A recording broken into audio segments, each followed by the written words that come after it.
albums, they're everywhere. In books, in CDs, on cassettes, 8-tracks, vinyl records, albums. There's so many albums. So many albums in heavy metal, so many albums in music. But isn't it funny how it seems like there's just a handful of albums that people talk about all the time to the point that they become blown up and overrated? You know, albums that you hear constantly. Well, heavy metal has their share as well. And they don't necessarily have to be poor albums in order to be considered overrated. Perhaps they're just talked about incessantly, or considered whenever it comes to comparison points.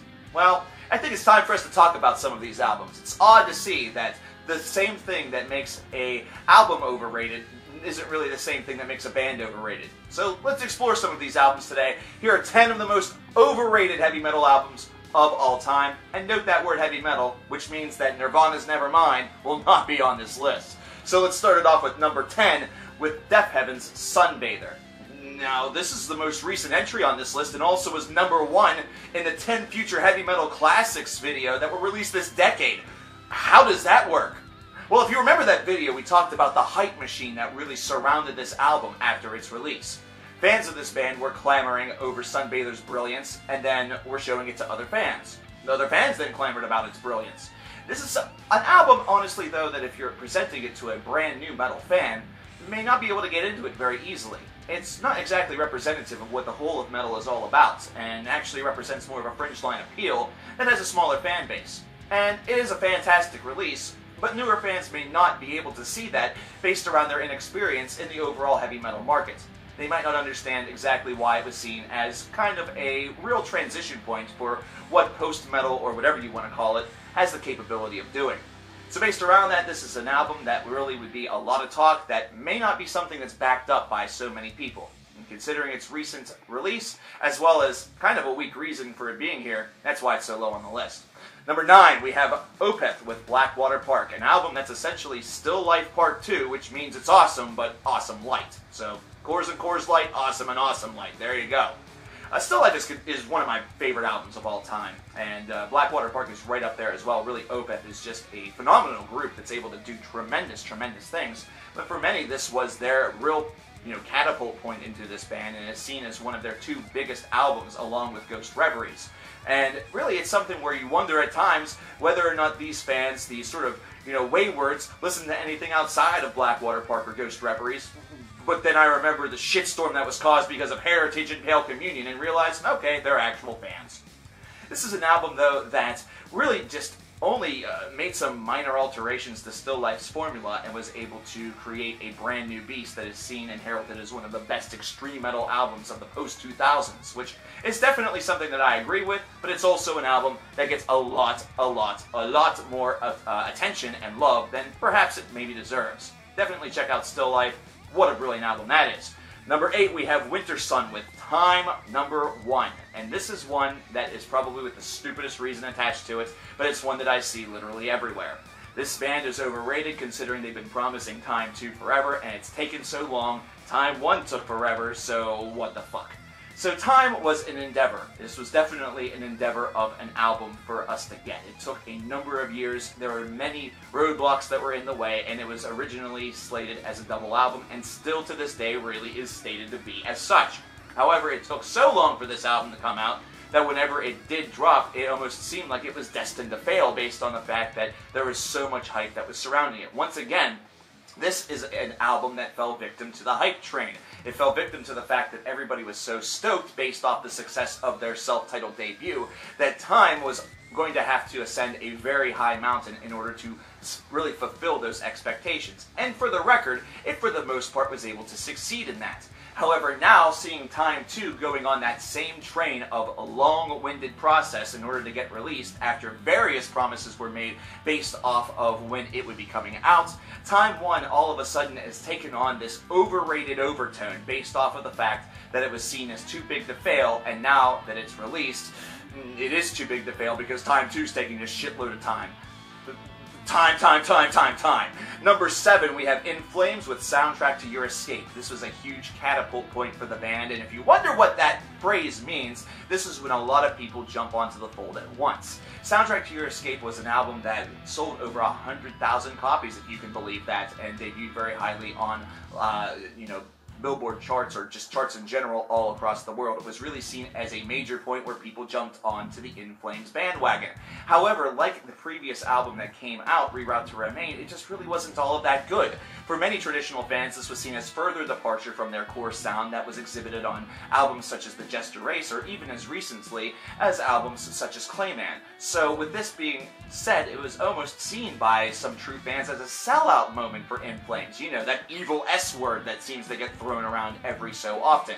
This is an album that's also heralded along with Reroute as critical points in the In Flames discography, when in reality, if you listen to these, they're just average albums. They were able to help boost up the melodic death metal boom that took place in the first portion of the 2000s. However, aside from that, aside from just being a part of a larger movement, they really don't stand very well on their own, soundtrack especially.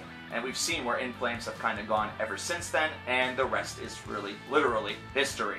Number 6, we have Avenged Sevenfold with City of Evil. This is one of their most popular, if not their most popular releases. How is it possibly overrated? This is a constant conversation point, not only for fans of this band, but also for those who are not a fan of this band, considering this is a huge transition point for them. Transition points always have that capability of launching a band to the stratosphere, but also launching a lot of debate, and that's exactly what City of Evil did. This is an album that exhibited primarily clean singing. This is one that certainly took the storytelling concept to a brand new level and combined and blended a lot of different influence, but it's one that is also seen as Avenged Sevenfold, kind of heading toward a more radio-friendly heavy metal direction, if you can really believe that idea. It's basically based off of the fact that this was the album that you started to hear Avenged Sevenfold played on the radio, and I do remember my own surprise whenever I heard The Beast and the Harlot the first time on the radio, considering I had heard their previous work and thought there was absolutely no way that that's Avenged Sevenfold, but whenever I learned that's who exactly it was, I was pretty shocked. Overall, this album is tremendous. It's one that does signal a huge change for this group that we have seen with other albums such as their self-titled, or even most recently with Hail to the King, with Nightmare really being a very different album that's sort of laced in between those two. But City of Evil is seen as a huge catapult point, but also seen as hugely overrated, and one of the biggest reasons why the influx of A7X fans that many people cite to be extremely annoying now have come to be. Number 5, Queensryche with Operation Mindcrime. One of the best progressive concept albums of all time is overrated? Impossible! Actually, it kind of is possible. It's based around the fact that it's seen as one of the most classic progressive metal concept albums of all time. You could probably replace this with Scenes from a Memory by Dream Theater if you really wanted to, but I really find this one to be the more overrated of the bunch. Primarily because I find that Scenes from a Memory from Dream Theater is probably the best album in their catalog, and I don't feel the same way for Queensryche. Operation Mindcrime is a tremendous album, one that showcases how concept albums can really provide a lot of brilliance, but also provide a lot of questions. There's many unanswered questions that occurred at the, tail end of this album that honestly were not answered all that well whenever the sequel came out almost 20 years afterwards. This is an album also that is very well defined by its pacing. However, there's just a hype machine behind this album that's absolutely ridiculous, and whenever you really put it side by side to their next album, Empire succeeds in so many different ways in which Operation Mindcrime fails. Honestly, this is one of those, true fire tests of you either kind of absolutely love it and you don't think it's overrated at all, or you love it and you think that it's being talked about just a bit too much. It's kind of the secondary for me. Number 4, Judas Priest with British Steel. I'm an avid fan of Painkiller, and that's an album that many folks see as overrated, so kind of like with number 5, replace them as you will. But British Steel is an extremely overrated album by many, considering, once again, it brought a lot of people in. Based off of the singles that you heard from this disc, such as Living After Midnight, this is where you saw a lot of fans of Judas Priest really start to come into play, considering their 70s material was getting some attention, but not nearly as much as perhaps some people felt that it deserved, and that's where the dissension point starts to really come in. You'll notice, like with City of Evil, places and times whenever bands decide to change something up a little bit that makes it perhaps get a little bit more attention or seem a little bit more simple, is what often leads to that overrated banner. And this is one where that certainly is true, considering this album does take a little bit of a simpler approach to heavy metal and found a lot of success doing that. Whenever you consider the albums that were able to follow it, such as Defenders of the Faith, then it is only solidified further. And by the time you make it to Painkiller, you start to realize that this is an album that is beloved by so many, considering it isn't as simple. It's one that has a lot more dynamic nature to it. So perhaps it's just a lesson as to, I like this, you like that, we're just different, agree to disagree. Handshake and move on. Who knows? Number 3, Metallica with the Black Album. The biggest heavy metal album of all time. It is also one of the most overrated heavy metal albums of all time. And honestly, if you want to pick and choose with this one, throw AC/DC's Back in Black on here. However, it's a little bit more apparent with Metallica's The Black Album, considering the, once again, dynamic shift in sound. It's something that has divided fans literally for years. This is honestly an album that not much needs to be said about why it's considered to be overrated. It's considered the downfall point for Metallica by many fans, that nothing past this album has been good, that they have just done nothing but things wrong ever since And Justice for All, or even since Master of Puppets. Really, Master of Puppets could have been on this list very easily as well, considering it's seen as one of the best heavy metal records of all time. You could probably say the same thing for Rust in Peace by Megadeth, but that one, honestly, I feel is a little underrated, amazingly enough. However, the Black Album still has that reputation, and it probably will until the end of time. Number 2, Slayer with Rain in Blood. This is one that is purely based off of taste, mainly because this really isn't even Slayer's best album. And when in reality, when most people cite this disc, it's based off of 2 songs and 2 songs alone, Rain in Blood and Angel of Death.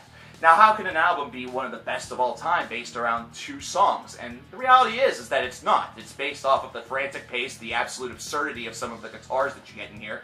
But what you understand, or what you get once the band has produced material afterwards, or has produced some great material beforehand, is that the one that's deemed legendary, it doesn't seem to match up all the time. For me personally, I'm a very, very big fan of Show No Mercy, for example, so I put that above Rain in Blood on my list of personal favorite Slayer albums. But for many other people, they are fervently against this album, feeling that it's a sloppy excuse of a disc, one that is 100% oversaturated based on the hype of the fact that it's frantic, chaotic, and ridiculous. A lot of these people seem to forget the fact that that's kind of the point. And that brings us to number 1 with Pantera's Far Beyond Driven. Definitely a choice that's not going to make me very many friends, and once again, just like most of the albums on this list, not a bad album whatsoever. In fact, very, very good. It was the Pantera album that went number 1 on the Billboard charts in America, and that's actually where the overrated nature of this disc truly begins. Of course, as we have examined within some of the fan bases of bands such as Pantera, or just metalheads overall, here in America that is, or in the Western world, whatever you really want to call it, Pantera is seen as the saviors of heavy metal in the 1990s here in this corner of the globe. And of course, we have disseminated that that is just simply not the case. That a lot of metal was growing in the underground, that there was still a lot of other bands that were trying some different and new things that just were not, really gelling very well. Pantera sustained metal, Pantera didn't save metal. And that's where the big-time debate points come in, which actually caused this album to be overhyped out of proportion.